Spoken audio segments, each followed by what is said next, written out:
1, 2, 1, 2. Alors, on va demander aux gens de Chine à Tapiek. Hash Mutwat Chitanawaje de Gishne de Shuk.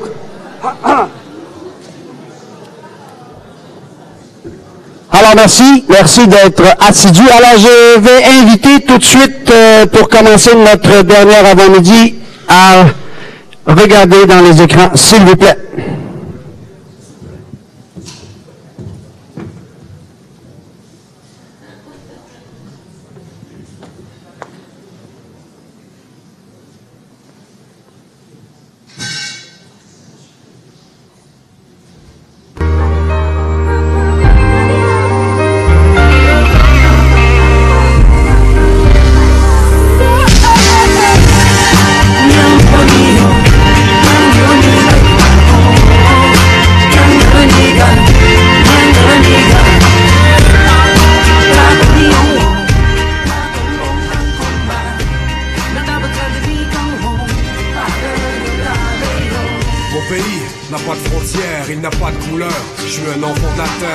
Sur la terre sacrée, on a marché pieds nus, au fil des 16, on a compté les lunes.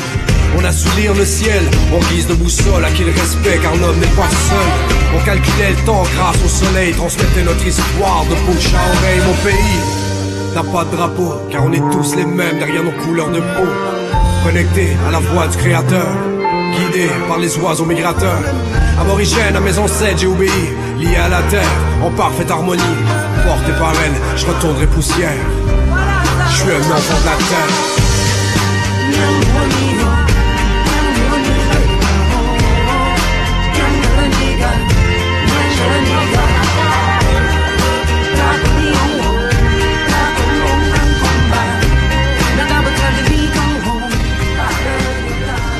Une mère nourricière, porteuse de vie.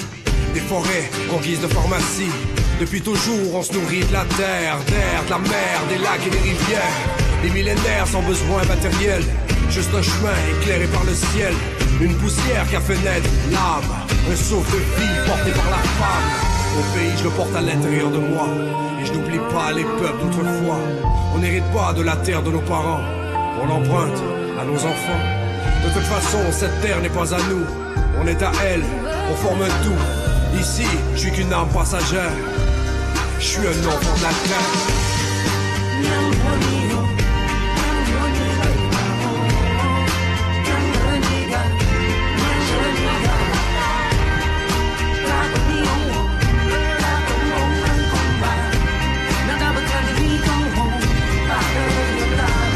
Ici, c'est chez moi, c'est chez toi.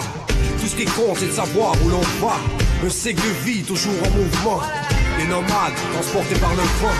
Au climat on a su s'adapter. Dans les pires conditions la femme a dû l'enfanter. À la famine on a survécu. Malheureusement certains peuples ont disparu. Nos erreurs ont servi d'apprentissage. Autour d'un feu on écoutait les vieux sages. Une sagesse connectée à l'esprit. Leur voix était utile à la survie. À mon pays je reste enraciné. Dans ma tête résonne la voix des aînés. Un jour j'irai rejoindre mon père. Je suis un enfant de la terre.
Alors, tout simplement, Moutiam, un petit rappel.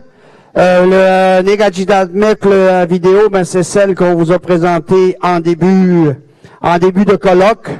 Pour un petit rappel, se rappeler ce pourquoi on est ici, c'est-à-dire d'unir nos forces pour que chaque enfant ait les mêmes chances de réussite. Unir nos forces pour que chaque enfant ait les mêmes chances de réussite. Alors, on continue. Dernière avant-midi ensemble. Alors, j'ai des directives à donner. Vous savez qu'on est en discussion, c'est-à-dire cercle de discussion. Nous sommes rendus là. Je pense qu'il faut que vous preniez des petites notes. Alors, en ce qui concerne le primaire, les cercles de discussion préscolaires plus 5 ans, avec Madame Caltouche, je crois, c'est le local info. Il y a des gens qui vont vous diriger tout à l'heure là-bas en sortant d'ici parce qu'on va dans ces locales-là là, pour ces cercles de discussion-là, n'est-ce pas? Alors, le premier cycle, première et deuxième année, c'est avec Sylvie Pinette, le local 107. D'accord? Deuxième cycle, troisième et quatrième année, c'est avec JF Rancourt, le local 102. JF, c'est bien ça? Jean, JF, c'est correct ça? Ah oui, JF. JF, Jean-François. GG Rancourt. GGR? Non, je sais quoi. GGR. Ouais, c'est bon, là, GGR. Alors, monsieur, avec GGR, local 102. Alors, troisième cycle, cinquième et sixième année, monsieur Alan Ward, local 103. 103, le local 103 pour monsieur Alan Ward. Secondaire, premier cycle, secondaire 1 et 2 avec Mathieu Boivin, local 101. Deuxième cycle, secondaire 3, 4 et 5 avec monsieur Dona Jean-Pierre, le local 100. Ensuite, il y a intervenant ici, Ghislain Caron au labo. C'est qu'il fait là, lui, au laboratoire, M. Caron. M. Caron? Es-tu là? Il est même pas là. Il est au laboratoire. Il prépare des potions. Alors, intervenant, Ghislain Caron au laboratoire. Spécialité, M. Gilles Sauvageau, local 201. Alors, spécialité, M. Gilles Sauvageau, local 201. Il y a, après ça, il y a FSSS. Wow! Y a-tu des SS ici? FSSS. Vous savez ce que c'est? Moi, je ne sais pas, je m'excuse, là. Alors, c'est ce qui est marqué. Monsieur Roger Bouchard, local 203. Alors, le FSSS. Et parents avec Monsieur Denis Volant, ça va se faire ici au gymnase. Voilà les directives. N'oubliez pas qu'à 10 heures, on a une pause et on a une dernière conférence ensemble ici, après la pause, avec Monsieur Picard. Alors, bon avant-midi, tout le monde.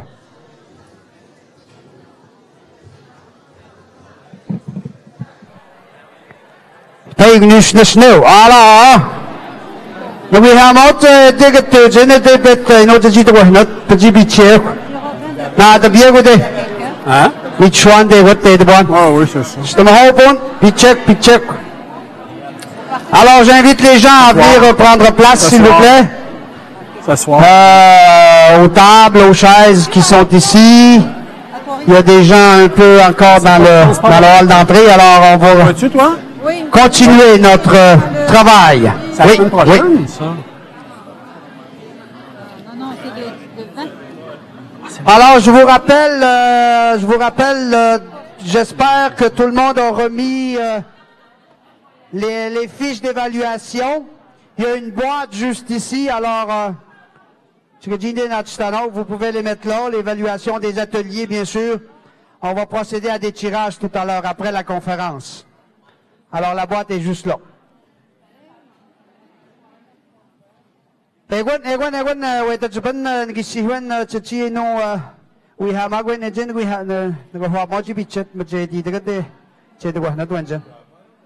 Je vais attendre un petit 30 secondes. Je vais demander aux gens de venir prendre place, s'il vous plaît. Et on va procéder par la suite. Tu prendras la mienne, c'est moi qui donne la conférence. Ah oui? Tu prendras ma place. La culture.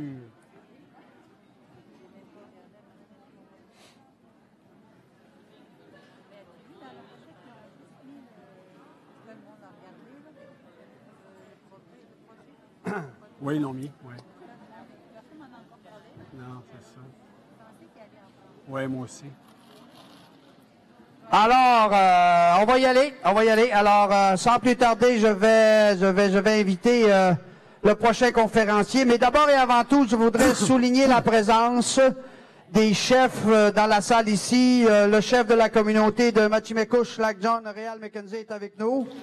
Le chef de la communauté de Ouachita, Macmaniotena, Mike McKenzie. Et évidemment, le chef de la communauté des Kwanjit, Jean-Charles Pietachot. Merci de prendre le temps de venir écouter et partager ensemble des moments. Merci de votre présence. Alors, sans plus tarder, je vais vous présenter le prochain conférencier. C'est un honneur pour moi de le présenter. Je le connais pas beaucoup. J'ai appris à le connaître depuis les 2 derniers jours. Puis j'apprécie beaucoup ce monsieur-là. Alors, comprendre la différence culturelle pour mieux enseigner. Pierre Picard est membre de la nation Huron-Wendat. Il possède une formation en maîtrise en sexologie clinique et s'est d'abord spécialisé dans le champ de l'intervention en matière d'agression sexuelle chez les Premières Nations du Québec. Il dirige depuis plusieurs années le groupe de recherche et d'intervention psychosociale en milieu autochtone GRIPMA. Conférencier et formateur, il a rédigé un nombre considérable d'études et d'analyses et dirigé plusieurs travaux portant exclusivement sur les problématiques psychosociales en milieu autochtone et des moyens de guérison tenant compte des différences culturelles et identitaires propres aux Premières Nations. Chers amis, je vous demande d'accueillir Monsieur Pierre Picard, s'il vous plaît.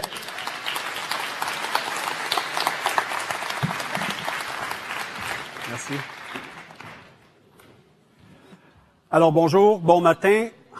Bon matin à tous, messieurs les chefs, Denis, les gens de l'Institut de Chakapèche, tous le personnel enseignant, le personnel scolaire. Je suis particulièrement honoré d'être ici ce matin. D'abord, je suis là depuis les tout débuts du colloque et j'ai entendu des choses qui m'ont à la fois troublé, mais des choses aussi qui ont été et qui sont porteurs d'espoir. Et je suis extrêmement reconnaissant ce matin d'avoir l'opportunité et le privilège, et c'est vraiment un honneur pour moi de pouvoir faire cette conférence de fermeture. La culture. D'abord, la culture, juste pour qu'on s'entende sur les termes en tant que tels, ce n'est pas uniquement constitué d'une langue. C'est pas juste constitué de croyances et de valeurs. Une culture, ça comprend une multitude de variables, ça comprend une multitude de facteurs qui sont développés, dans le fond, à partir de facteurs socio-historiques, socio-économiques et de conditions générales de vie qui viennent, dans le fond, déterminer un processus relationnel complexe, c'est-à-dire comment ça vient. La culture vient aussi déterminer comment j'entre en relation avec les autres, comment je décortique le monde, comment je me représente le monde, c'est aussi ça, la culture. Alors, on ne peut pas saisir, c'est impossible de saisir la situation des élèves des Premières Nations aujourd'hui et leur relation à l'éducation, sans comprendre certains faits historiques et certains traits culturels.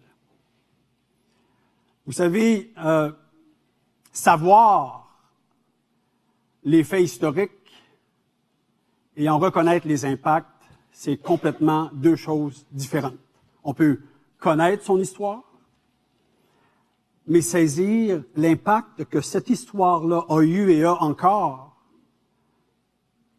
dans les populations dans lesquelles on travaille, mais c'est ce qui différencie la connaissance de la sensibilité à une culture, de la sensibilité culturelle. Donc, la connaissance culturelle, connaître l'histoire, mais savoir que cette histoire-là a eu un impact chez les ancêtres et chez les gens à qui j'enseigne aujourd'hui, c'est ce qui différencie la connaissance de la sensibilité culturelle. Et il sera de ça largement question aujourd'hui, de comment on peut en tant qu'intervenant scolaire, démontrer non seulement une connaissance de l'histoire et des facteurs sociaux ou psychosociaux actuels des Premières Nations, mais comment on peut aussi se montrer sensible à ces différences culturelles. Donc, s'il faut tenter de... Vous savez, c'est vrai pour nous sur le plan individuel, pour essayer de saisir qui je suis aujourd'hui, inévitablement, il faut aussi que je fasse un regard sur ce que j'ai été et sur ce qui m'est arrivé.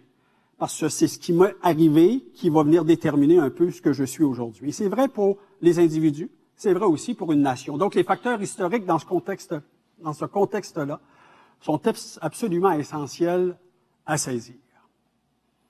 D'abord, évidemment, les Inuits, tels qu'on les connaît aujourd'hui dans les communautés très bien déterminées et très bien délimitées par les instances gouvernementales, c'est pas du tout comme ça que ça se passait à l'époque.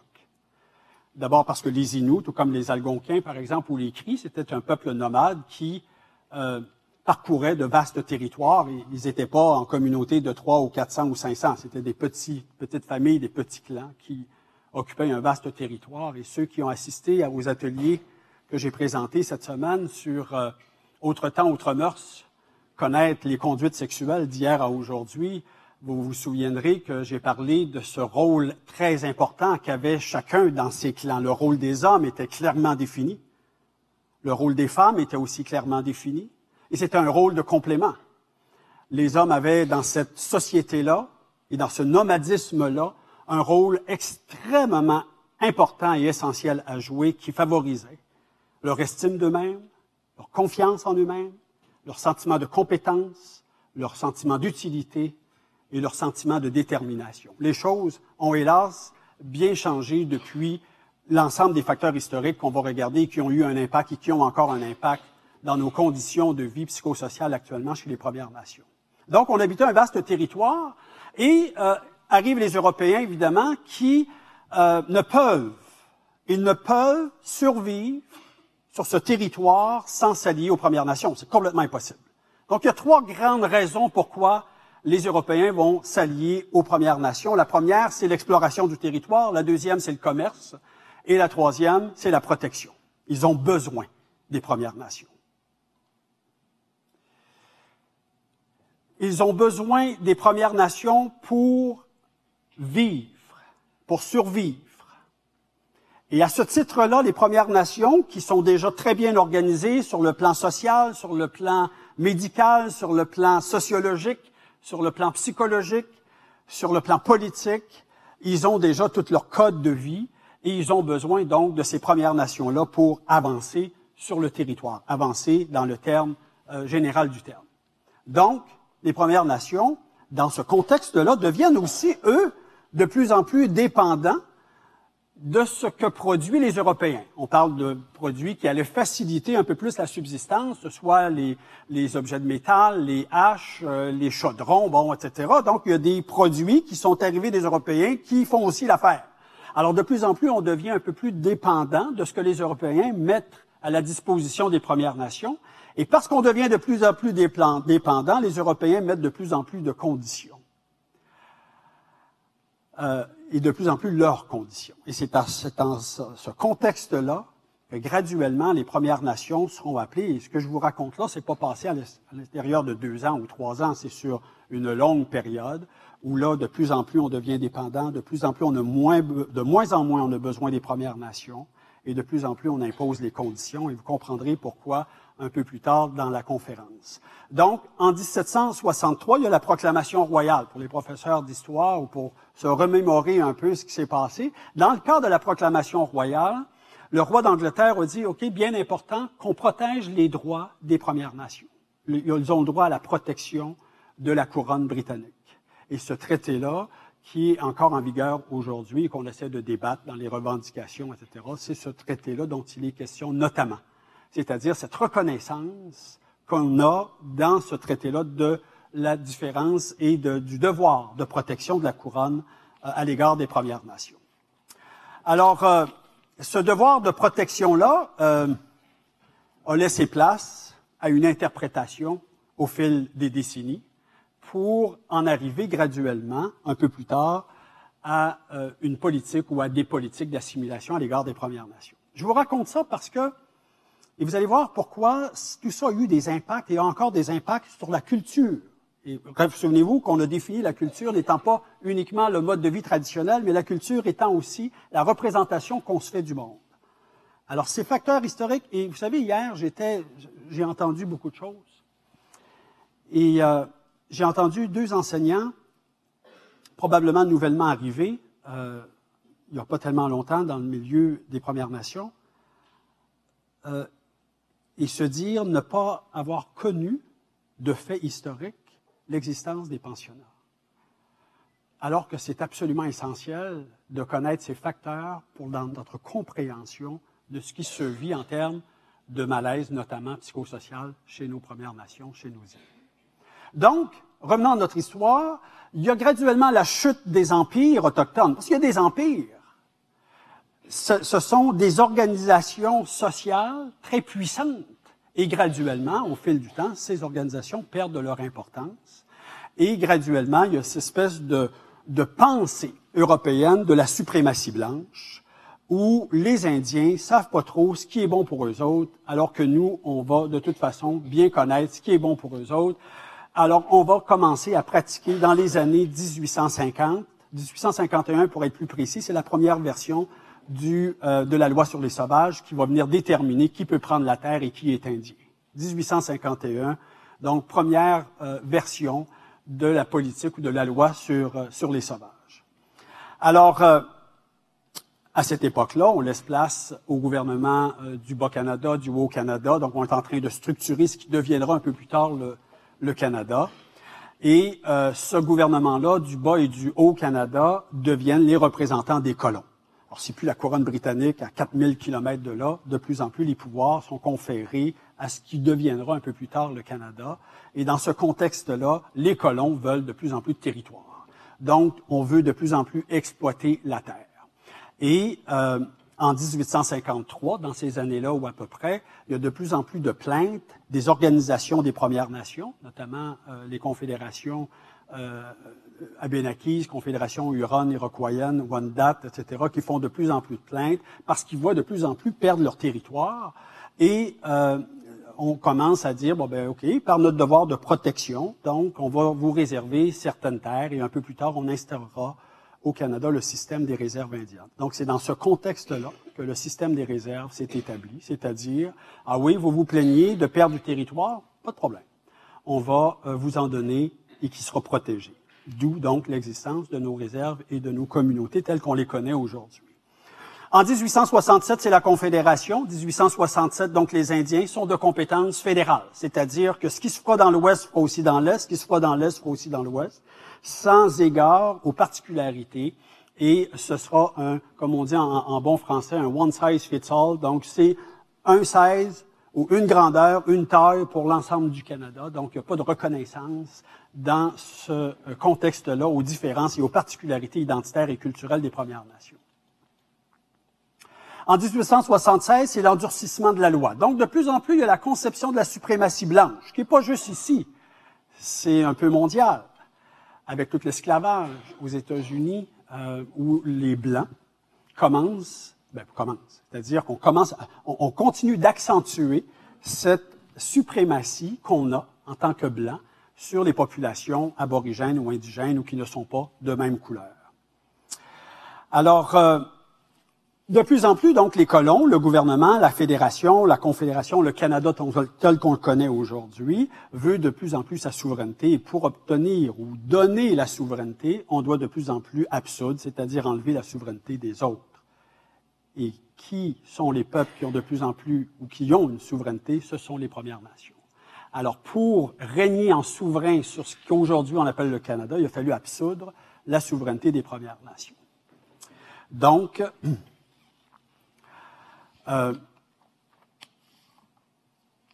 cette souveraineté-là a été enlevée aux Premières Nations et, comme je le disais tantôt, on a installé le système des réserves pour respecter le devoir de protection.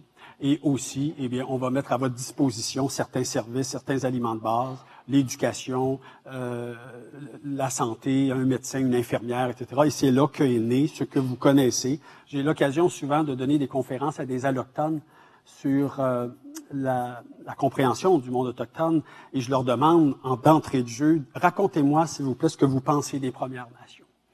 Et c'est toujours des groupes assez restreints, de 20, 25, 30 personnes. Je peux avoir des médecins, je peux avoir des procureurs de la couronne, etc. Et ces gens-là, au début, disent, c'est un beau peuple. Ah oui, mais encore, ils aiment la nature. OK, mais encore, ils ont des grosses familles, hein? Et là, je les amène graduellement à sortir de ce langage établi parce que je leur dis, vous ne pouvez pas bien intervenir dans votre domaine, que vous soyez médecin, avocat, enseignant, psychologue, si vous portez en vous des préjugés, des stéréotypes qui faussent votre perception et votre relation à l'autre. Et c'est un peu la même chose pour vous. Alors, graduellement, après, oh mon Dieu, à peu près une demi-heure, là, le tableau est rempli. Et là, on voit sur le tableau alcoolisme, toxicomanie, revendicateur, violent, blocage de route, blocage de pont. Et là, ça leur permet de mettre à la lumière. Et c'est un peu ce que je leur permets, dans le fond. Je leur dis, mettez au jour le drame. C'est pas tant de porter ces jugements-là. Le drame, c'est de faire semblant de ne pas en avoir. Et c'est ce qui vient fausser la relation, particulièrement dans un domaine dans lequel, comme celui de l'éducation, lorsqu'on est en contact constant avec des Premières Nations, si vous portez en vous des jugements, si vous portez en vous des stéréotypes, c'est pas dramatique tant d'en avoir, c'est de pas en parler et de faire semblant que vous n'en avez pas. Et pire encore, c'est de continuer de les entretenir sans tenter de saisir et de comprendre les impacts ou les raisons historiques qui expliquent ces phénomènes.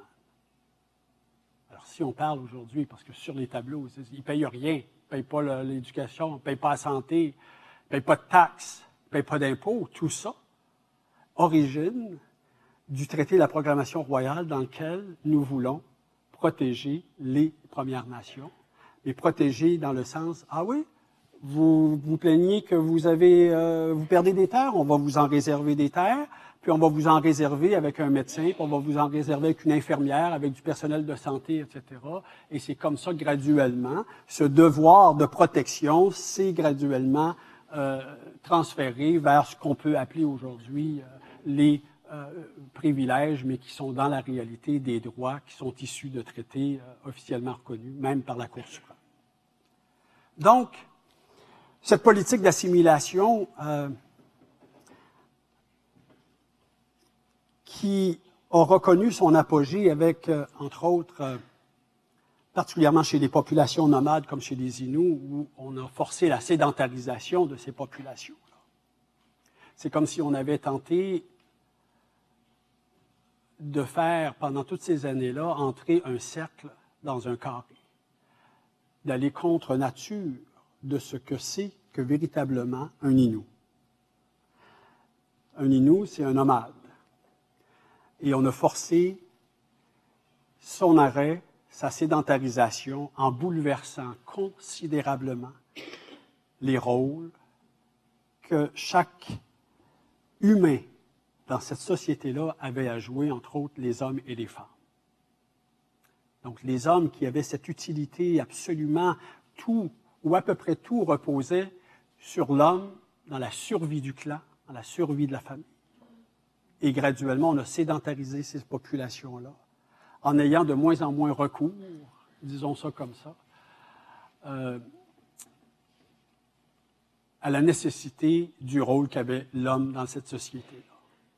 Et aujourd'hui, lorsque vous regardez dans vos statistiques scolaires, entre autres, les hommes, les garçons, quand vous regardez les statistiques dans mon domaine, donc un peu plus psychosocial, sur la violence, le suicide, etc., on détient des taux significativement élevés et qui concernent particulièrement les hommes, parce que les hommes, dans une société nomade qui deviennent sédentaires sans s'être redéfini un rôle, trouvent un peu plus difficile de retrouver une place au sein de ces collectivités-là. Et quand on a un peu de mal à se redéfinir, donc quand on a un peu de mal à s'identifier, à appartenir, à se sentir utile et compétent, ben forcément, on est dans un terrain fertile à l'adoption de comportements qui sont un peu plus néfastes pour soi et pour les autres.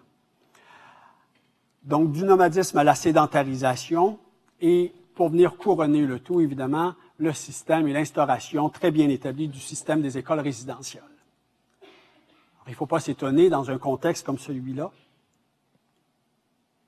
où le lien à l'éducation, par rapport à l'institution qu'elle représente, peut créer chez certains des résistances, parce qu'il y a des rappels ou des mémoires qui ne sont pas que des mémoires historiques, mais qui sont aussi des mémoires affectives, des mémoires d'expérience, des mémoires physiques, des mémoires psychologiques, spirituelles et des mémoires culturelles qui sont associées à l'éducation ou à l'école, parce que cette éducation ou cette école fait référence chez plusieurs ou chez certains, particulièrement au phénomène des pensionnats, qui aurait été un des éléments, ou sinon l'élément majeur de la détérioration du tissu psychosocial qu'on observe aujourd'hui chez les Premières Nations.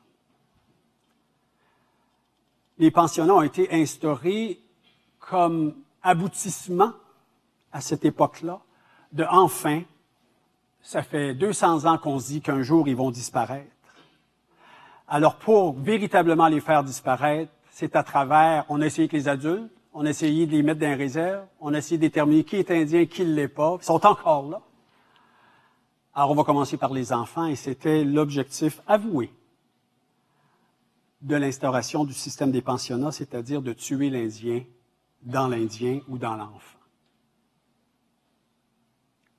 J'ai été très touché par le témoignage de notre présidente d'honneur, qui a dit « J'avais honte ». Donc, si la politique d'assimilation était de voir disparaître les Premières Nations, ils ont échoué à cet égard-là. Mais ils ont hélas réussi à tuer la fierté et à tuer cette nécessité-là qu'on a en tant qu'être humain d'avoir une fierté d'appartenir à une nation dont on doit être fier. Et dans son discours, elle dit « J'avais honte ». Puis aujourd'hui, elle dit « Dans le fond, j'aimerais tellement faire amende honorable parce que j'ai plus honte. » Mais il a fallu qu'elle y travaille immensément pour traverser cette honte qui a été inculquée notamment par un système d'éducation qui ne répondait véritablement pas aux besoins de nos populations de l'époque. Elle a aussi dit, parce que je l'ai noté, permettez-moi de le retracer. Elle a dit, et je l'ai pris textuellement, elle dit « Nous n'avions pas le bagage et le support nécessaire pour traverser, mais nous avions la détermination, le courage et la foi. » Et c'est ce qui fait encore aujourd'hui que les Premières Nations existent. C'est cette détermination, cette foi et ce courage qui permet à des générations encore aujourd'hui de tenter de voir à développer ce sentiment d'appartenance aux Premières Nations. Donc, les pensionnats, évidemment, ont été des éléments extrêmement majeurs dans la détérioration du tissu psychosocial. On allait à l'encontre, dans le système des pensionnats, on allait absolument à l'encontre de tout le système d'éducation dans lequel était basé ou sur lequel étaient basés les Inuits.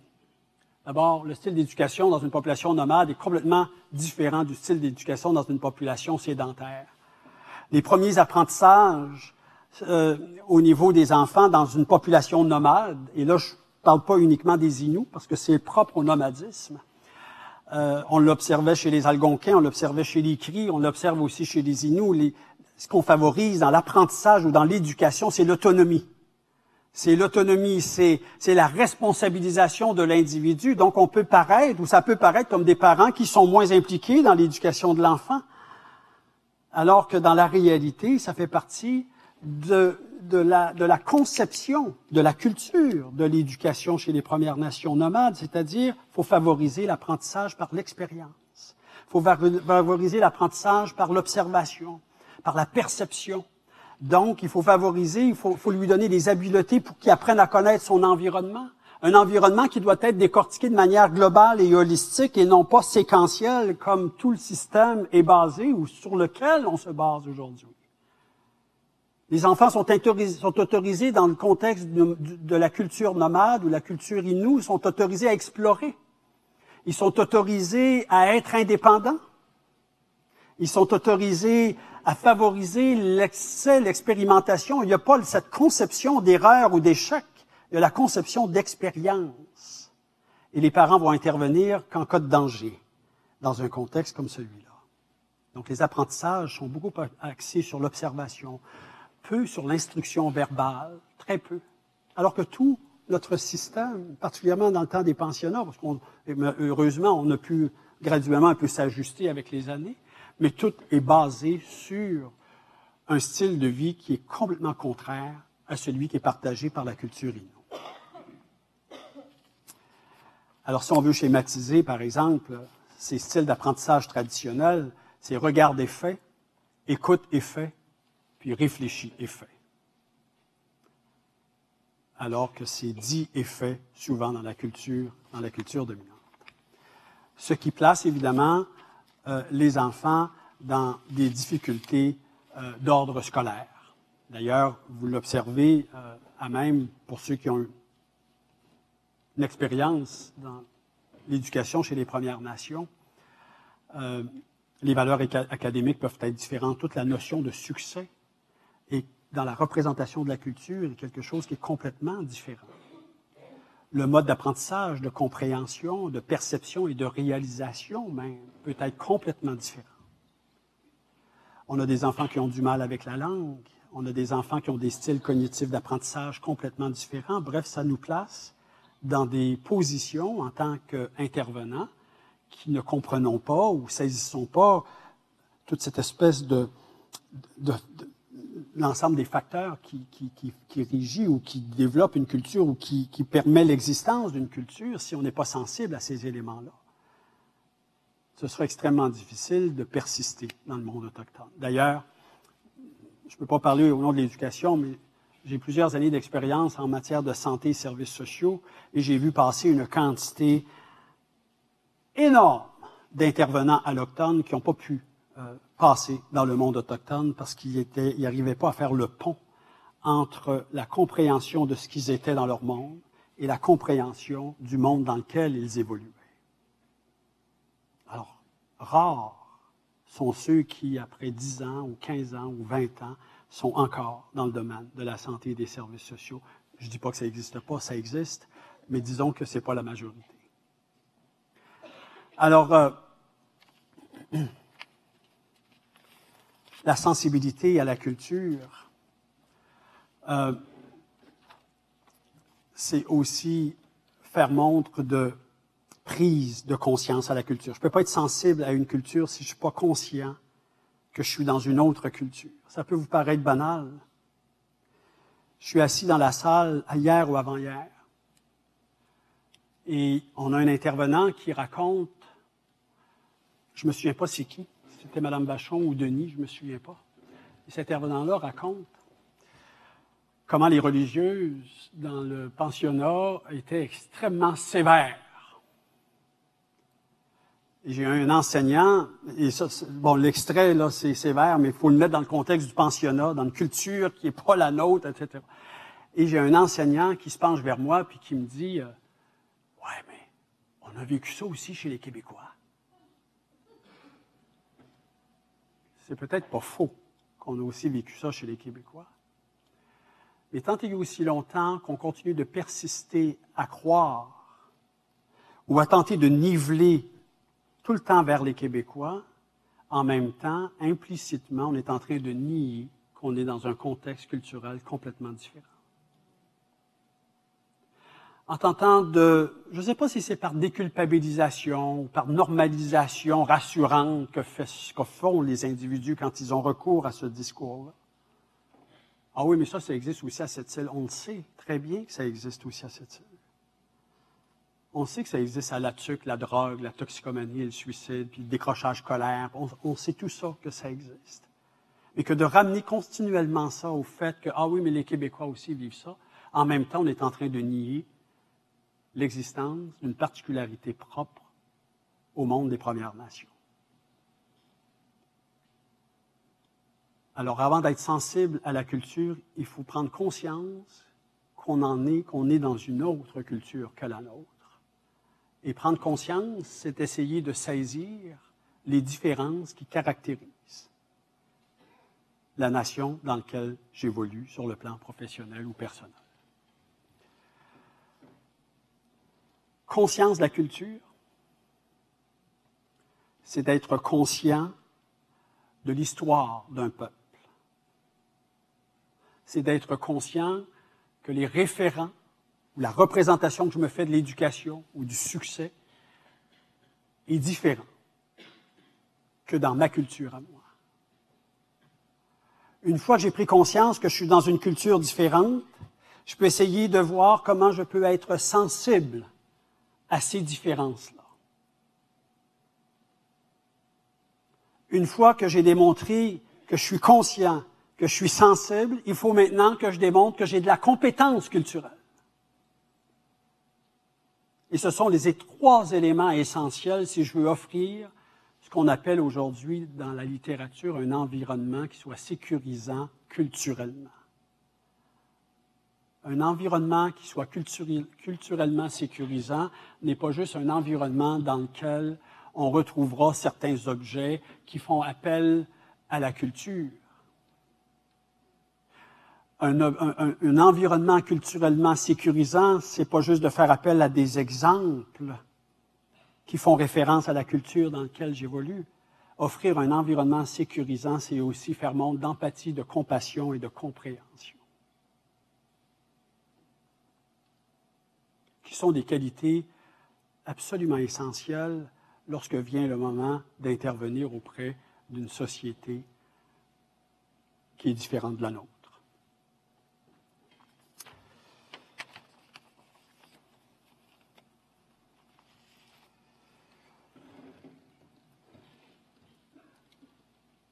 Et c'est pas, j'espère ne pas être mal interprété ici, c'est loin d'être un reproche.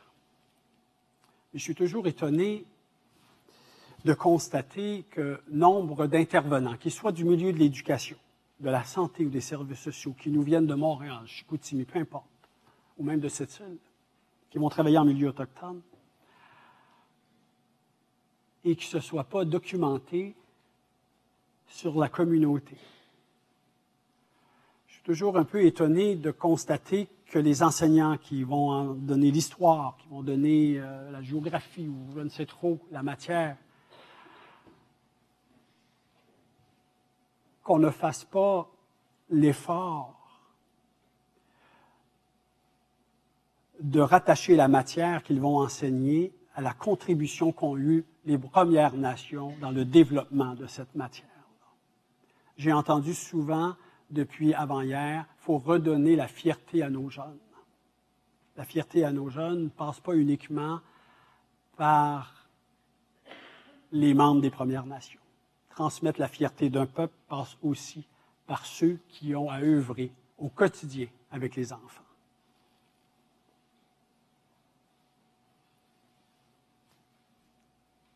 L'aspirine, le sirop contre la toux, les canots, le maïs, le sirop d'érable, c'est tous des inventions du génie autochtone. Les Autochtones ont contribué de manière extraordinaire à la société dans laquelle aujourd'hui nous évoluons. Et trop peu souvent nous y faisons référence pour faire la démonstration que ce que tu es aujourd'hui en tant qu'allochtone, canadien, québécois ou albertain ou peu importe, tu le dois en grande partie à la force, au courage et à la détermination d'une nation et d'un peuple qui s'appelle les Autochtones ou les Premières Nations. Alors, redonner sa fierté à des jeunes d'appartenir à une culture, c'est l'affaire de tous. Pas seulement de maman Inou, de papa Inou, c'est aussi l'affaire des adultes. Et c'est ça faire montre de compétences culturelles. C'est ça faire montre de sensibilité. Et c'est ça faire la démonstration que je peux procurer à ma classe un environnement qui soit sécurisant sur le plan culturel.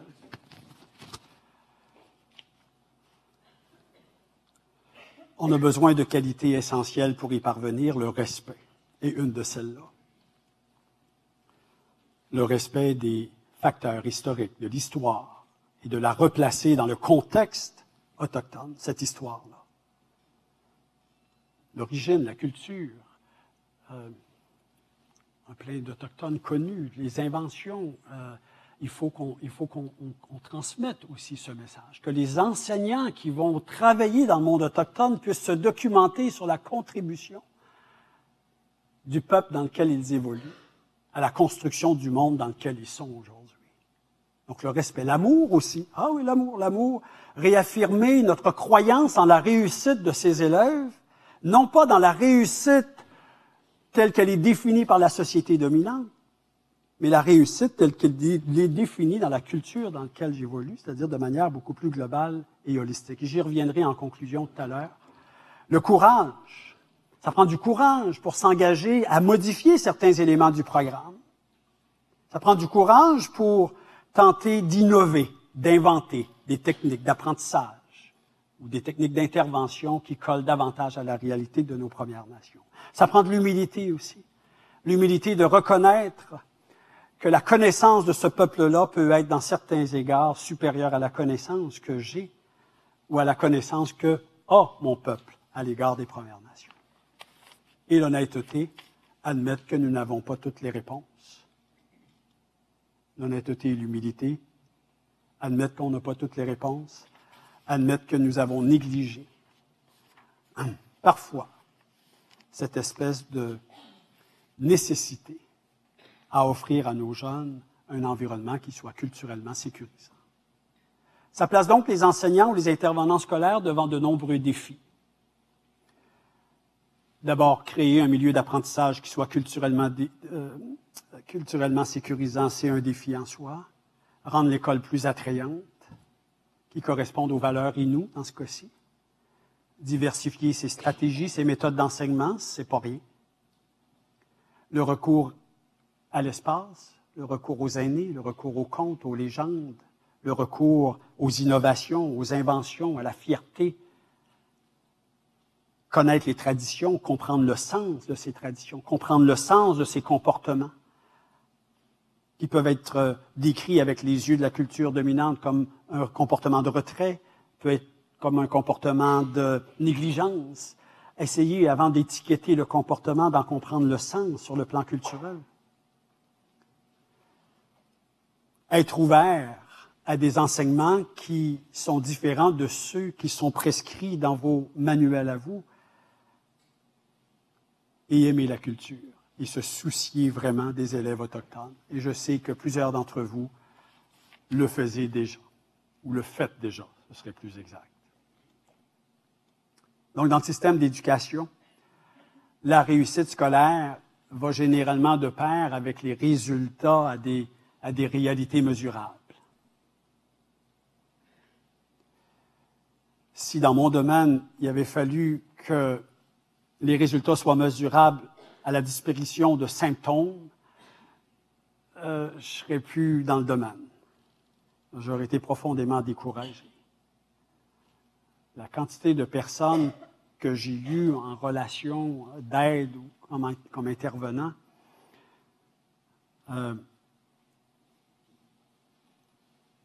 et le taux de succès qu'on obtient dans la guérison de la toxicomanie ou de l'agression sexuelle, c'est minime par rapport aux attentes ou aux objectifs qu'on se fixe. Mais je me rappelle toujours qu'il se peut que j'ai été de passage dans la vie de cet individu-là, que l'espace d'1 heure ou 1 heure et quart, et cet individu-là peut me revenir, comme ça m'est arrivé à quelques reprises après plusieurs années, me dire, sais-tu, ça m'a aidé parce que tu as cru en moi, ça m'a aidé parce que tu as respecté ce que j'étais en tant qu'Innu, en tant qu'Atikamekw, en tant qu'Algonquin, en tant que Cri. Donc, dans notre système d'éducation, le résultat ou la réussite scolaire se mesure donc souvent à des réalités mesurables. Cependant, on doit voir les résultats comme juste un aspect de la réussite scolaire.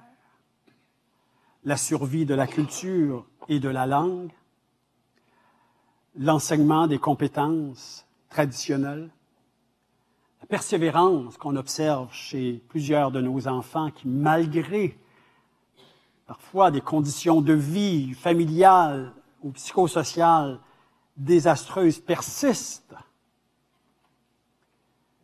Leur capacité, en dépit de leur handicap de tout genre, à faire des efforts.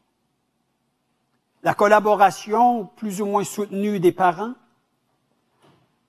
la démonstration d'une plus grande sensibilité à la culture et faire de l'école un milieu qui soit culturellement sécuritaire fait aussi partie de la réussite scolaire. Je vous remercie et je vous souhaite une belle fin de journée.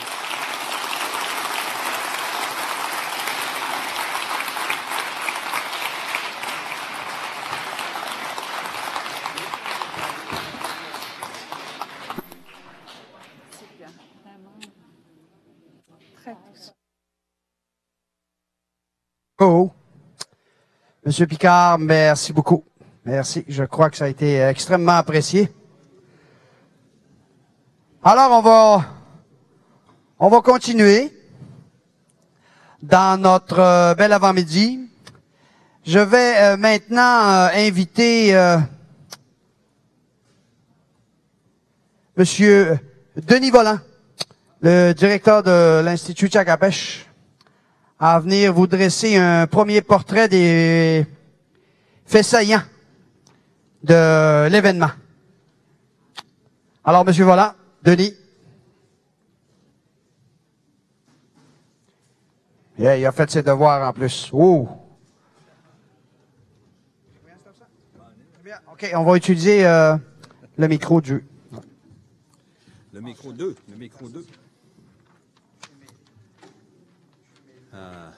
Banjo bohorat no snoit chik, minat bevo manu bohorat dodi no jmo. Machu mekush wahat mayotelam mak ekwanjit. Mak teje man de jen pitu no jmo ne taja ka ne stormo. Maje min drote munja baji swe mucham mo hot ngani bene tent madne me stabat. No mio ne ketek poa betet mo ji hat wit maguyoja. Jika tanu ne ketek mehne no tumne jwan kai huni bende munja chet ha jwad me de www.tchakapèche.ca jika tone no tumne mehne ja staben dan jen go bani shigdod mocha jika mishtam dog shtuan jika ji ha jwadum men ji msham je min gum chan ne jika ne shwei no ne mun minad man ji miam ne yod ne di ja wet ustaande minad shwiat tone mun ji Bandina is stemmen with one. I had to scutten then in the Tadinjan, we got Mocha. Naspa had number with the Mawet,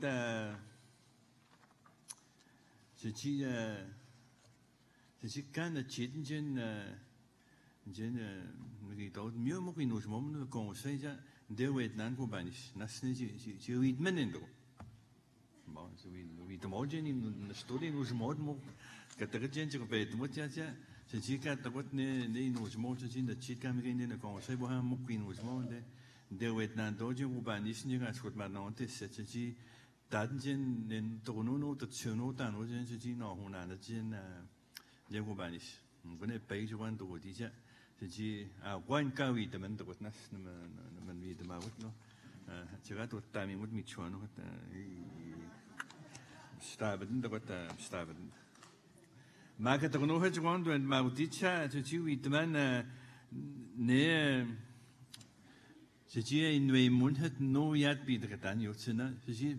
Joan Manega Jimmy should own it. Joan Manega Jimmy should own it. She joined and never say that she no be the Catan in Way Moon can gain weight on Joanne. Bueno, the vendor muni the vendor. que vous êtes nous nous te vendons dans Gino oui réellement Gino te vendons à ce moment là Gino oui na tao une c'est oui te me retient c'est nas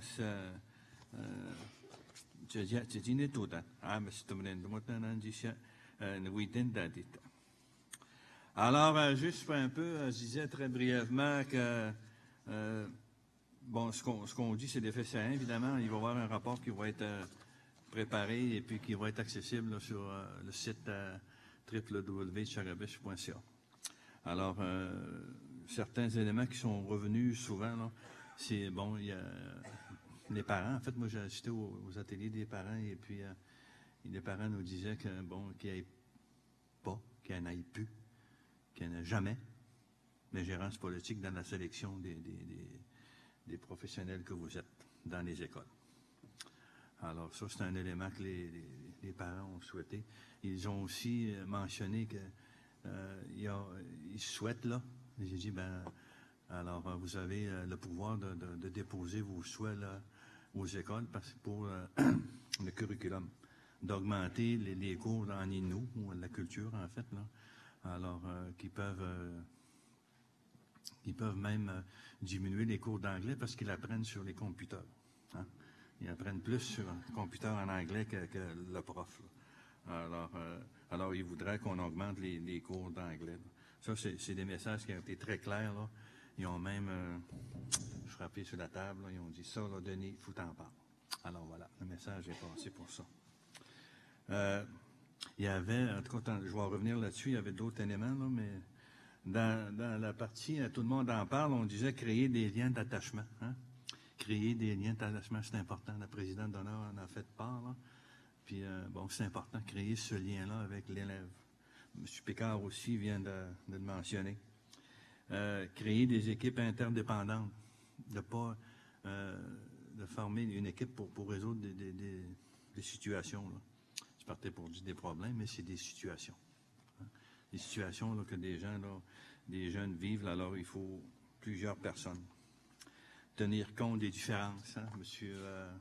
Égide, de la Grèce antique. Égide Royer nous disait, hein, tenir compte des différences, des différentes personnalités, c'est important. Puis il nous disait aussi qu'il fallait compenser, ajuster en fonction des besoins et des particularités. Hein? C'est pas comme Pierre qui disait, on met un programme, c'est tout le monde au même diapason, là. Certains élèves, là, il faut les prendre là, selon leurs besoins, des particularités. C'est différent.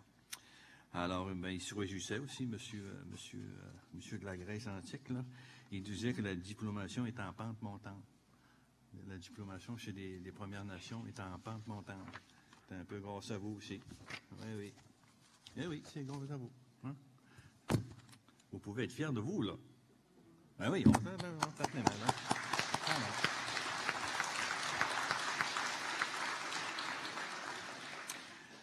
Alors, on disait aussi, dans Tout le monde en parle, augmenter les attentes, augmenter les projets. Puis, ils ont souligné ici, là, c'est en rouge, là, augmenter les salaires.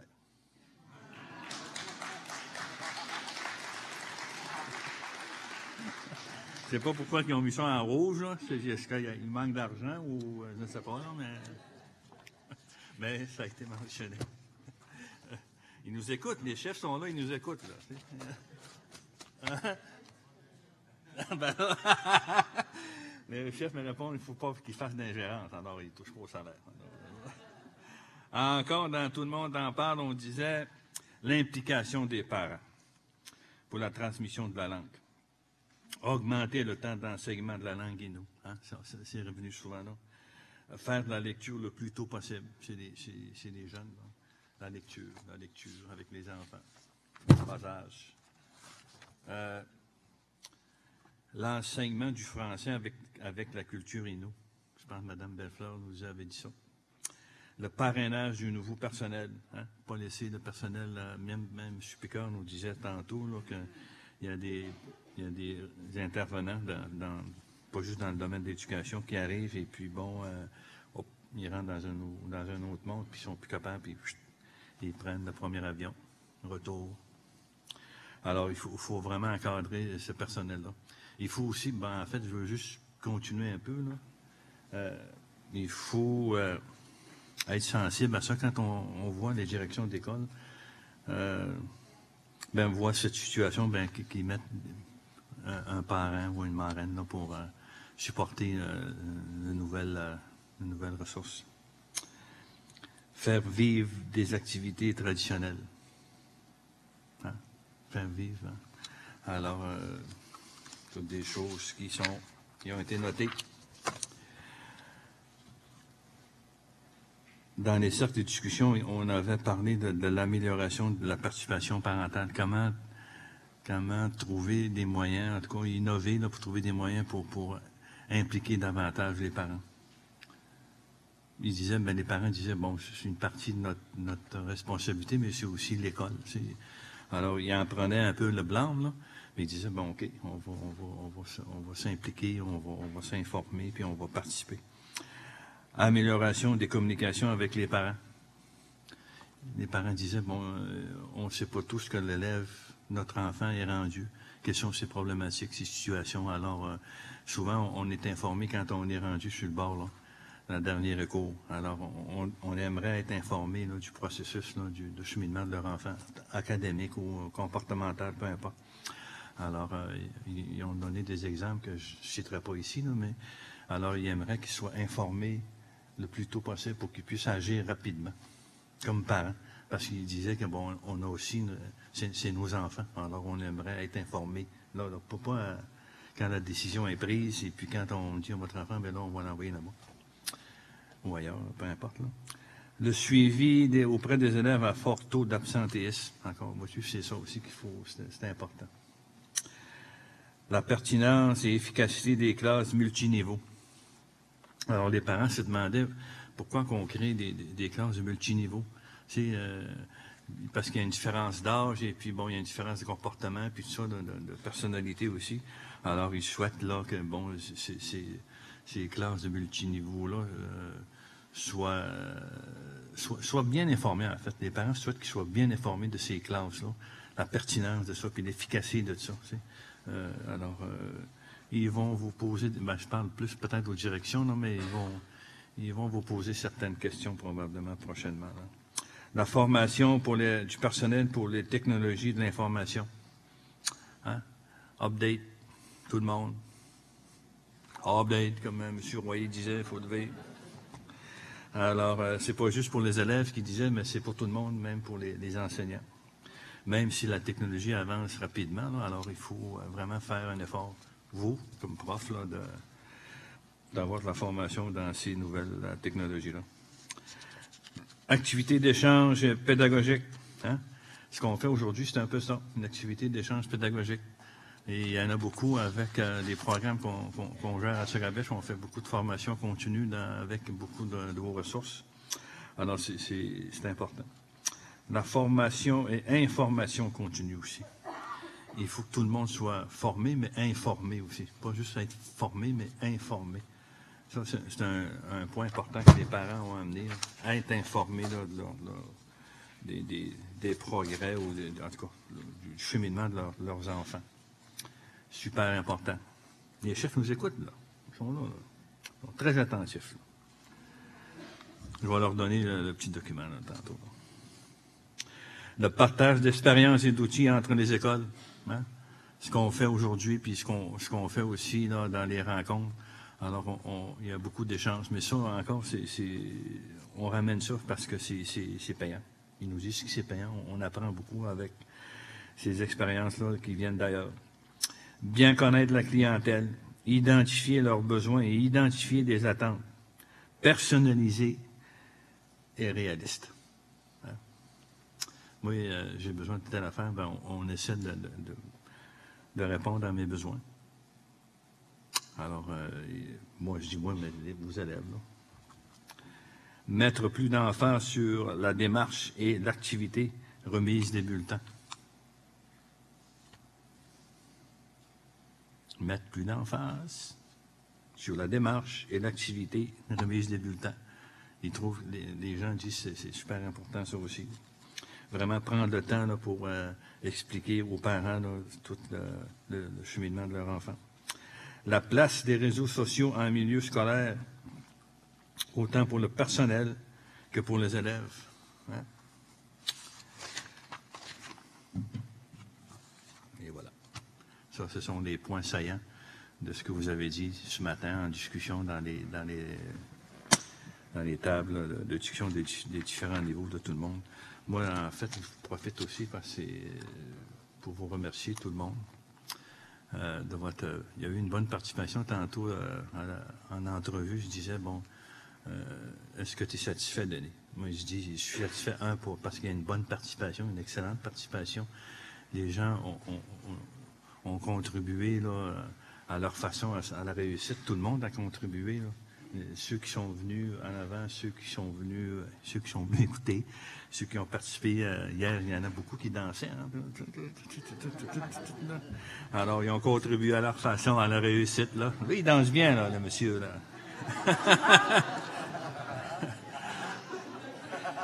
Il danse très bien, même. Là. Alors, tout le monde a contribué à sa façon là, à la réussite là, du colloque. Les organisatrices, hein, les organisatrices, Mme Delieff et son équipe, ont fait de l'excellent travail. Et puis, moi, bon, avec notre nouvelle conseil d'administration, la présidente, Mme Basile, alors on souhaite là un bon retour, mais on souhaite que, bon, on prend note de tout ça et puis qu'on va développer un plan d'action sur les 3 prochaines années pour qu'on puisse encore répondre là, à vos attentes, mais l'idée reste, hein, l'idée demeure là, sur le projet régional. C'est pas fermé.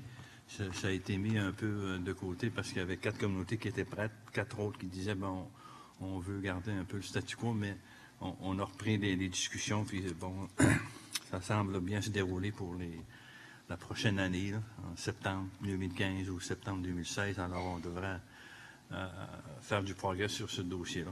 On va vous tenir informés. Et voilà. Alors, on va...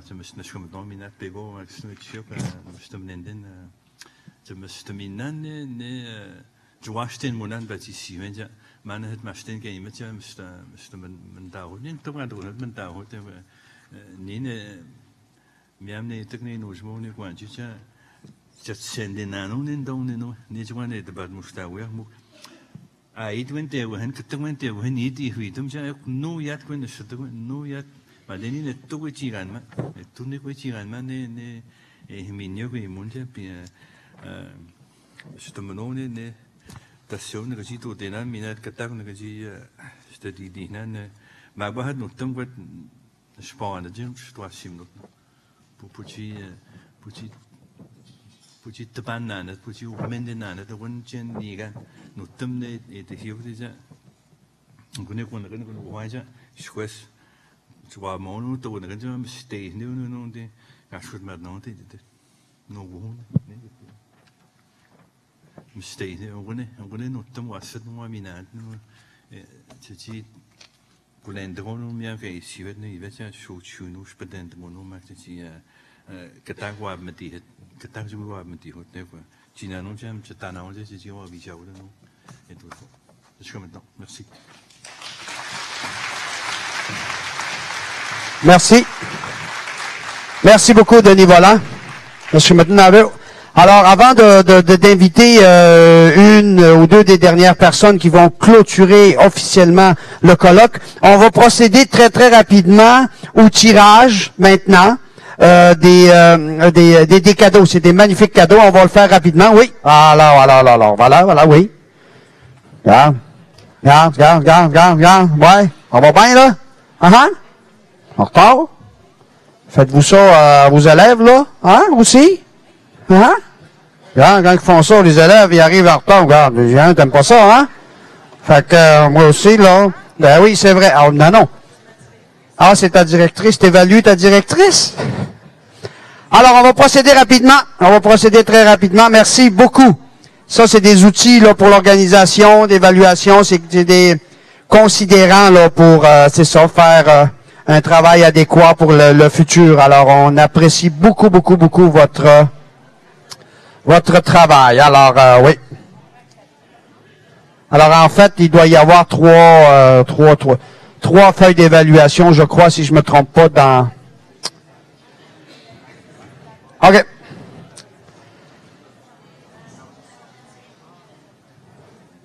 Alors, ma chère Joëlle, nous allons procéder, n'est-ce pas? Alors, on a 5 magnifiques cadeaux. Alors, c'est des beaux cadeaux. C'est moi qui vais les prendre. Je connais personne dans la salle. Là, j'ai pas de parenté ici. Moi, là. J'ai pas quelqu'un que je connais. OK, on va laisser la chance à... Oh, l'événement, c'est à part. OK. L'événement, c'est à part. Alors, j'y vais tout de suite. Hey, ho! Oh! Hein? Vous avez pas vu les cadeaux encore, là? Oh, c'est des magnifiques cadeaux. Vous allez voir, vous allez être contente. C'est sous la supervision de la firme Volant et Gagné, la firme de quoi? De vérification. OK, j'y vais rapidement. Alors, j'en prends une ici, au hasard, très rapidement. C'est ensemble? Ça ne dérange pas ou c'est la même personne? Encore, alors, ici, y a-tu le nom de la personne? Non. J'ai pas de nom ici, machin. Honnêtement, là. Très honnêtement, là, j'ai pas de nom. Il y a une évaluation, je suis désolé. Regarde, je cherche des noms, là, il y a pas de nom. Il y en avait, ceux-là que je vous avais dit au tout début, là, il y en a qui ont rempli l'évaluation, mais il n'y avait pas de nom. Alors, voilà. Ici, Sandra Saint-Laurent. Sandra Saint-Laurent. Voilà. Une fois, Sandra Saint-Laurent. Alors, vous venez ici. On vous remet une magnifique, la fameuse collection de livres qui vient de sortir et c'est merveilleux. Ça vous tente, hein? Ça vous tente, hein? C'est merveilleux. Alors, je vais y aller tout de suite. Je pense qu'on a 5 fois ce cadeau-là, hein? 5 fois. Alors, c'est merveilleux. Alors, Richard Bois, c'est ça? Richard Bois, oui, Richard Bois. Richard Bois. Voilà. Félicitations, Monsieur Bois. Alors, je vais y aller tout de suite, comme ça, rapidement. Sinon, l'autobus va partir encore, là. Evelyne Malek, c'est bien ça? Evelyne Malek. Evelyne Malek. Oh, c'est dans le même coin, là-bas, c'est là que ça se passe. Alors, je vais essayer d'aller dans le fin fond du truc, là. Alors, merci, ce fut un superbe colloque. Bon. Merci à l'animateur. Nancy Poulain. Nancy Poulain. Elle est là? Nancy Poulain? Elle est-tu là? Elle est-tu pas là? Qu'est-ce que c'est qu'on fait avec ça? On me dit qu'on va lui remettre. On me dit parce que là. Alors, voilà, on y va tout de suite. On continue. Ici. Lynn Poulain. Lynn Poulain. Elle est là-bas. Ah, bravo, Lynn Poulain. Bravo. Bravo, félicitations. Alors, on va en prendre un autre ici. Pour ne pas vous faire trop attendre. Attendez un peu, s'il n'y a pas de nom, je m'excuse. Alors, OK. Noémie Lagacé, La Flamme, je m'excuse, Noémie Lagacé, je m'excuse, le dernier nom de famille, Noémie Lagacé, La Flamme? Lefebvre, je m'excuse. C'est bien ça, madame? Oui? OK. Alors, bravo, félicitations. Alors là, c'est un autre cadeau. J'en suis rendu à combien, Joël? Il m'en reste 3 ou 4? Il m'en reste 4. Alors, j'y vais rapidement. Un autre ici. Geneviève Noël. Geneviève Noël. Ah, c'est dans le même coin là-bas. Alors, je vais essayer de brasser ça, là, pour essayer de pogner du monde ici en avant, là. Là, de cette table-là, je les connais, eux autres, là. Je vais nommer leur nom, même si c'est pas eux autres. Guylaine Mestnapeo. Germaine Mestnapeo, je m'excuse. Germaine Mestnapeo. Shaneman. Encore une autre? Ou 2 autres? Encore 3 autres. On y va rapidement. Claudine Duguay. Olaman Shibo. Olaman Shibo. Claudine Duguay. Alors, il arrête avec ma chute. Denise Jourdain. Ouais, j'ai pogné celle-là, la table. Je suis content que ce soit les autres en avant ici. Des magnifiques danseuses d'hier soir, c'est eux autres, ça là. C'est eux autres avec le monsieur qui est là. Vous avez vu, là, ensemble, là. OK. De Jeanne d'Arc Caltouche. Jeanne d'Arc Caltouche. Oh, c'est la dernière ou? OK. Jeanne d'Arc Caltouche. Puis c'est tout. Après, on a fait le tour. Alors, on va lui donner à la madame. Jeanne d'Arc Caltouche. Ah, elle est là. Elle est là. Ah, c'est sa belle-sœur. Ça fait pareil. Ça fait pareil. Ah, elle est là. Oh! Ouais, on l'a donné à ta belle-sœur. OK. Alors, ça va? Tout est fait? Je crois que oui. Tout est fait? OK. Merci. Alors, nous allons passer à la clôture officielle de ce magnifique événement. Alors, rien de tout ce qui vous a été offert au cours des derniers jours n'aurait été possible sans l'inestimable contribution des membres du comité organisateur, sous la coordination de la directrice du secteur éducation, que j'invite, Madame Vicky Lelièvre, s'il vous plaît.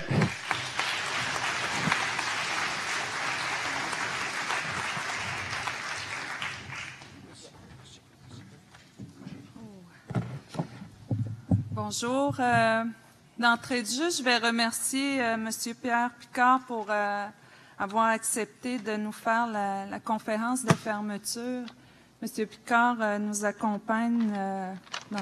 accompagnés dans plusieurs colloques, nous accompagne également dans les formations au sein des différents comités de Tchagapèche. Également à l'intérieur, à travers notre projet de programme sur les habiletés sociales qu'on veut mettre en place dans l'ensemble des écoles INO.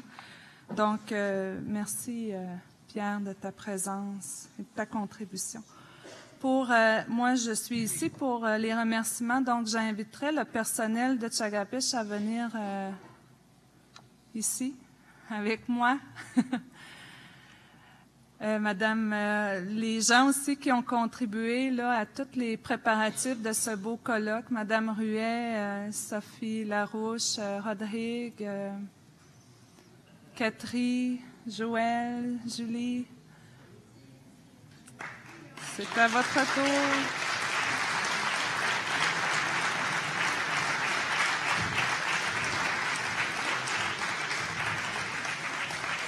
Il y a M. Florent Bégin.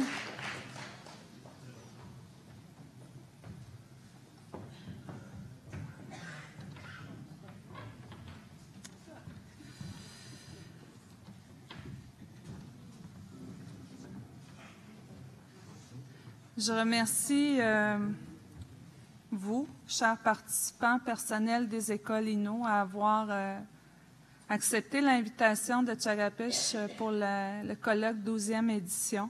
Merci aux parents aussi qui sont présentés également au colloque. On a eu une représentation de 2 parents par école. Ce serait bien qu'éventuellement on puisse augmenter la participation parentale à notre colloque. Mais cette année, c'était 2 parents par école. Merci aux parents. Merci également aux personnes qui ont été honorées hier de s'être présentées. Il y en a qui sont venus seulement pour les honneurs, puis arrivaient quand même d'assez loin. On a eu également nos diplômés. Merci d'avoir été présents. On a les membres du CA, du conseil d'administration de l'Institut Tchagapèche, qui sont importants lors d'événements comme celui du colloque.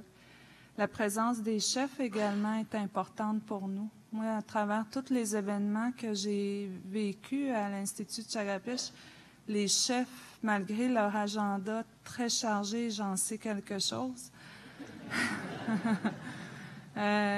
ils sont là avec nous. Puis de plus en plus, on les voit lors d'événements où on touche l'éducation, on parle de l'éducation, on commence à voir les chefs, puis c'est important qu'ils soient là. Donc, merci d'être là pour la conférence de fermeture et votre présence hier également. Merci à la présidente d'honneur, Mme Yvette Michel-Vachon, d'avoir accepté de prendre la présidence du colloque. Nous avons eu plusieurs animateurs, conférenciers qui ont accepté, c'est des conférenciers, des professionnels dans la vie, qui ont accepté d'intégrer dans leur agenda le colloque 12e édition de Tchagapèche, de venir à cette île vous rencontrer. C'est quelque chose, moi, en tout cas, je suis très touchée par cette disponibilité-là. En début d'organisation de colloque, nous avons eu Madame Lauriane Fontaine, qui est étudiante à l'Université en communication, qui nous a accompagnés du mois de mai au mois d'août en emploi d'été, qui a parti un peu avec nous là, toute la machine, tous les préparatifs du colloque. Par la suite, c'est Madame Sophie Larouche qui a poursuivi le mandat avec nous. Nous avons, cette année, je vais vous dire, vraiment, là, au niveau de Tchagapèche, l'organisation du colloque, tous les secteurs étaient mobilisés. Puis ça, je suis très en forme ce matin. Puis l'équipe aussi, c'est vraiment un travail d'équipe parce que c'est beaucoup de préparatifs. Vous devez vous en douter, là. Puis tout le monde a mis la main à la pâte dans tous les secteurs de l'Institut Tchagapèche, puis on est vraiment reconnaissant de ça. Puis je pense que le colloque, c'est une réussite cette année encore.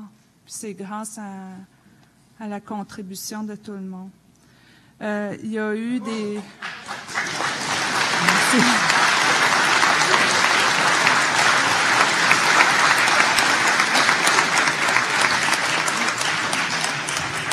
Je vais souligner, vous voyez, tout ce qui est fait en termes de graphisme, c'est quelque chose, là. On a une graphiste, nous, à l'Institut Tchagapèche, qui est Mme Lynn Hervieux, qui fait un travail, je dirais, extraordinaire, là.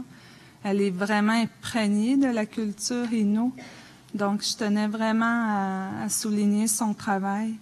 Nous avons des personnes aux communications, aux médias. Madame André Ruet nous a accompagnés dans tous les préparatifs. Madame Joëlle Gagné également.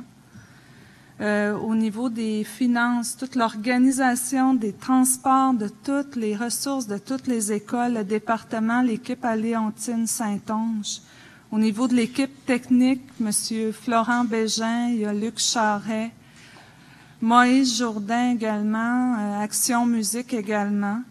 Au niveau de l'animation de ce colloque-là, vraiment, là...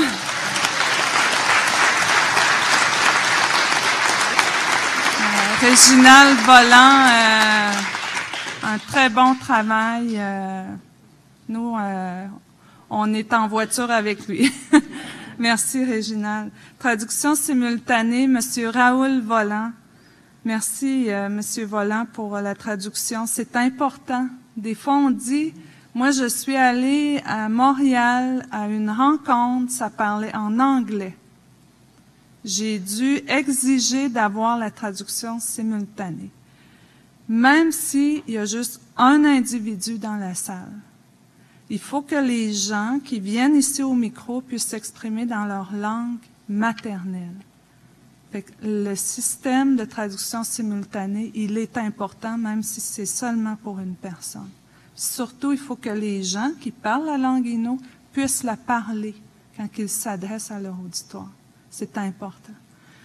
La diffusion web, montage vidéo, je l'ai dit. Alfred McKenzie pour les repas et les pauses café également.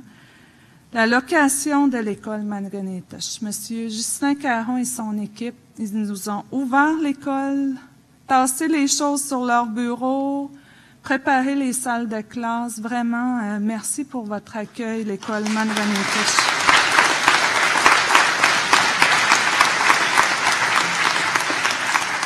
Le transport, minibus Fontaine, Monsieur Antonio Fontaine. Le service de navette, service VIP, là, Monsieur Jocelyn Fontaine.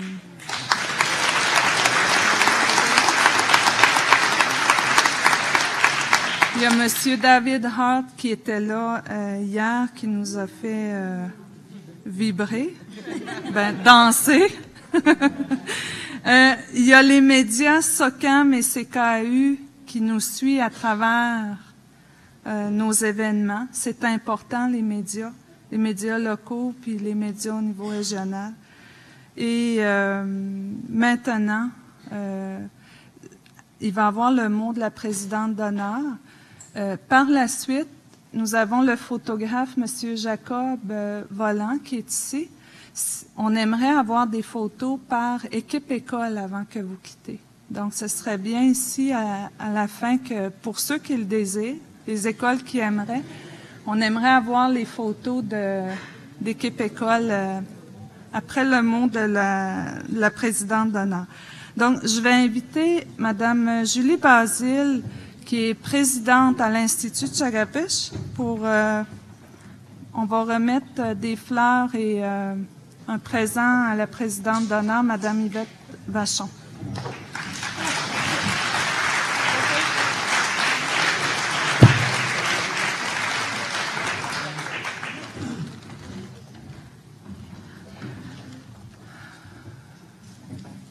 Hier, dans mon allocution de hier soir, moi, j'ai parlé de... j'ai comme fait un peu un bout là sur mon mot de fermeture auprès de la présidente d'honneur,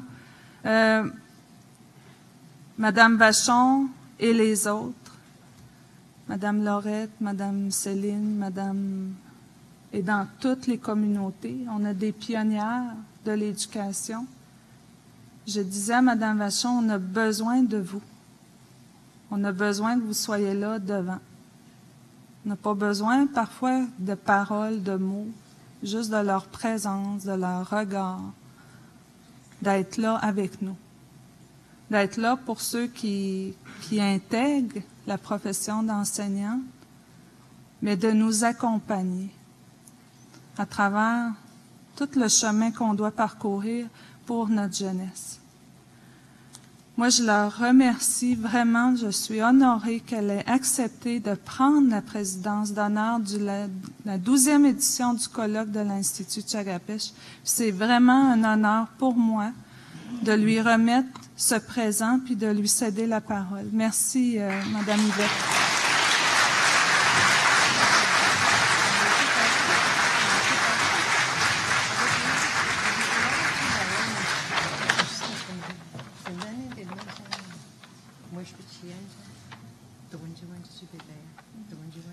J'ai réalisé ça à travers le chemin. Je l'ai écrit ici. Puis j'ai joué tous les rôles. Tu as été ma directrice qui était derrière. C'est vrai. Merci.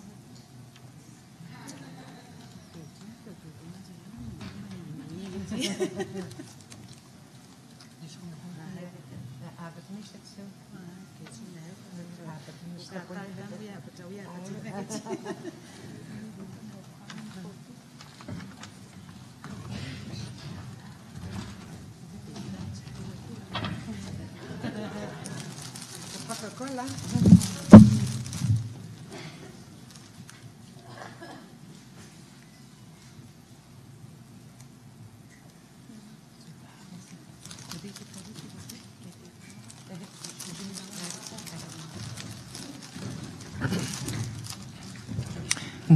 Koei,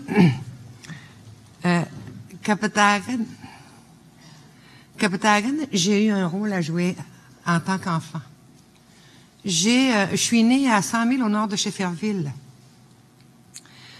Kapatagan, mon père, des fois, continuait la rivière avec son canot, pendant que les autres portageaient. À l'intérieur du canot, il y avait un bébé. Un bébé, à cause de sa foi, mon père, un bébé sans tache, sans péché, qui devait protéger mon père. Et mon père me racontait que j'étais souvent cet enfant-là. Est-ce que vous vous imaginez, comme parent, qu'on prenne votre bébé, qu'on le mette au bout d'un canot, dans des rapides, des fois qui sont très accidentés? J'ai été ce bébé-là. Donc, en réfléchissant, puis en acceptant la présidence d'honneur du colloque, je me suis dit, mon prochain rôle, c'est peut-être d'être protectrice. Je vais faire un petit peu le bilan, je vais aller assez vite, là. Le bilan de nos 64 ans de scolarisation officielle. Vous vous souvenez que je disais qu'en 1950, il y a une loi que le gouvernement, la loi de l'instruction publique, qui obligeait les enfants à fréquenter l'école de 6 ans à 16 ans obligatoirement. Donc, cette époque-là, ça a été une époque très difficile. Moi, je l'ai pas vécue, mais je l'ai entendue parce que moi, j'ai eu la chance, j'ai eu le privilège d'être élevée par ma grand-maman. Donc, il y a des enfants qui sont partis à l'intérieur des terres malgré cette loi-là. Il y a, je ne joue pas à la victime, là, il y a les policiers de la GRC qui sont partis en avion, arrachés, puis c'est pas un gros mot, arracher les enfants des mains de leur mère pour les ramener au pensionnat. C'était une réalité. C'est une réalité. Plusieurs l'ont vécu. Donc, après 60 ans de scolarisation, de 64 ans de scolarisation officielle, nous avons, je vous donne un témoignage d'encouragement. Nous retrouvons aujourd'hui, en 2014, dans nos communautés Innu, des enseignants diplômés, des infirmières diplômées, des médecins diplômés, des avocats diplômés, des comptables diplômés, des contracteurs en construction, en plomberie, en électricité, et j'en passe. Ce n'est pas un résultat négligeable après 64 ans de scolarisation. Les non-autochtones sont scolarisés depuis 400 ans. Ils ont aussi des médecins, ils ont des infirmières, ils ont des avocats. Je pense qu'on n'a pas grand-chose à envier aux Québécois. La prise en charge en éducation administrative est acquise. On est capable de gérer nos écoles. Nous n'avons rien à envier à personne à ce niveau-là. Là où nous sommes rendus, c'est la prise en charge de notre pédagogie, la réappropriation de notre culture, parce qu'on l'a perdu en cours de route, de notre identité innu. Le travail est ardu, mais ça continue. Il faut s'améliorer et surtout rénover en se servant de l'ingéniosité, de notre ingéniosité, de notre créativité.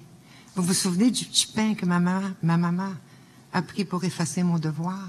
Elle était ingénieuse.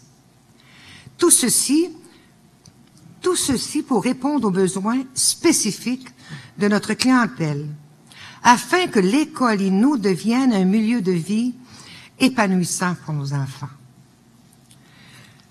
Le support de Tchagabesh n'est pas négligeable non plus.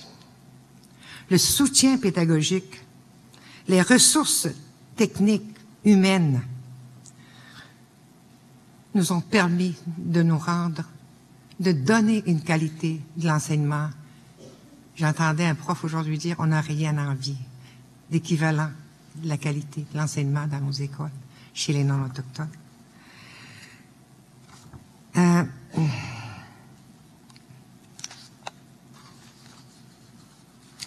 Je voudrais aussi faire une petite parenthèse ici, puis je dirais, profiter de l'occasion. Ici, aujourd'hui, ce matin, nous avons 3 chiffres. Des leaders politiques, des décideurs politiques, des gens très importants. Donc, ce que je retiens des 2 jours de colloque, 2 choses importantes. Et Gilles Royer nous disait que l'école devrait prendre sa place. L'école au cœur de la communauté, si nous voulons nous en sortir.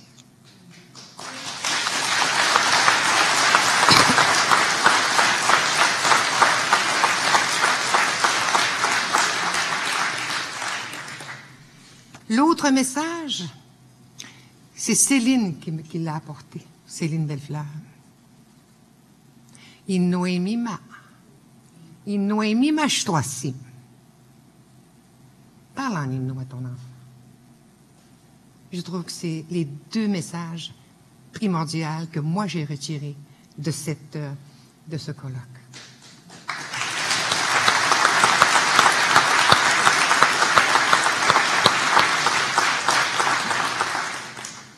Je parlais d'interdépendance hier aussi.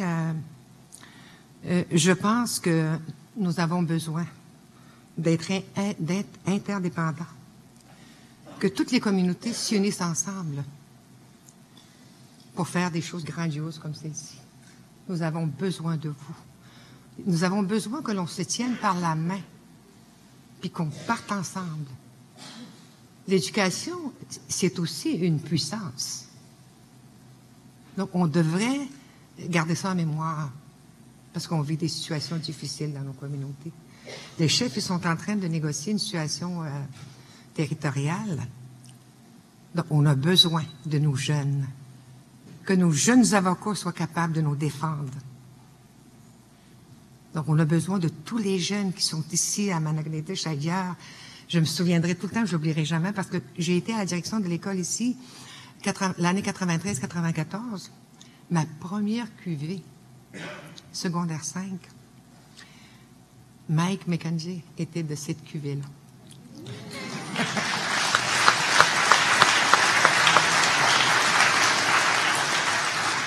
Ça a été pour moi une fierté de voir ces jeunes-là.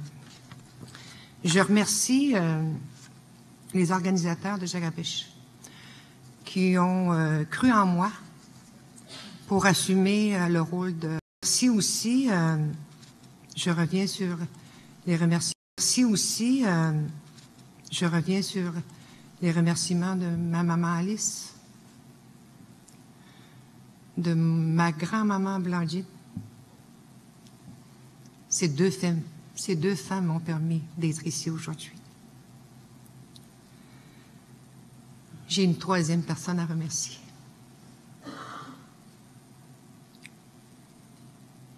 Quand j'ai commencé à enseigner, je n'avais pas tout le bagage voulu. Donc, entre-temps, je me suis mariée. J'ai eu 3 enfants. Je suis retournée à l'université, j'avais 3 enfants. Et mes fins de semaine étaient hypothéquées, j'allais à l'école, mes vacances toutes hypothéquées. Mais j'avais quelqu'un qui jouait le rôle d'une mère auprès de mes 4 enfants. Et je voudrais le remercier aujourd'hui. Sans lui, je ne serais pas ici. Il a cru en moi. C'est mon mari. J'invite mon mari.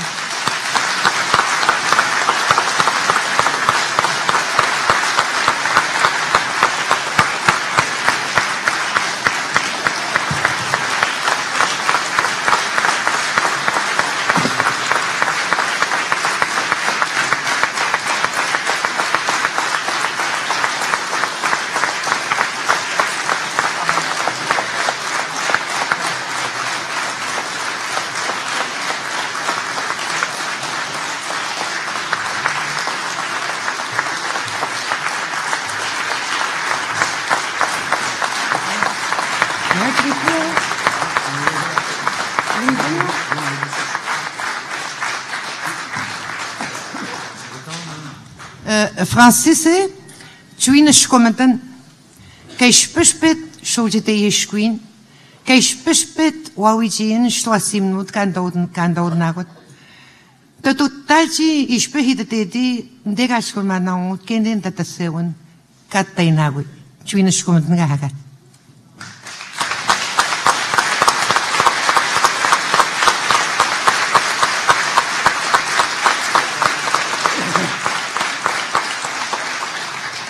Je ne sais pas si c'est un maxime ou un proverbe qu'on dit, parce que des fois, la langue française me fait des... C'est tout à fait normal. Il y a un proverbe ou un maxime qui dit « Derrière chaque grand homme, il y a une femme. Derrière, sans prétention, cette grande dame, il y a eu cet homme. »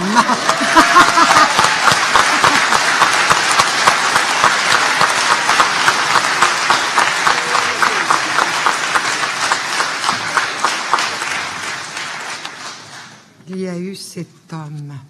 Nous avons fêté nos 50 ans, nous avons fêté nos noces d'or. Le 28 décembre 2013. Et puis, les filles de l'école me demandaient, c'est quoi votre recette, Madame Yvette? Je dis, quand j'ai arrêté de vouloir changer mon mari,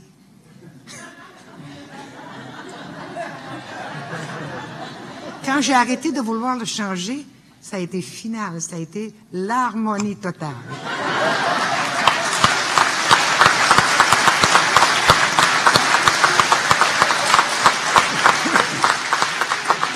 De l'accepter comme il est.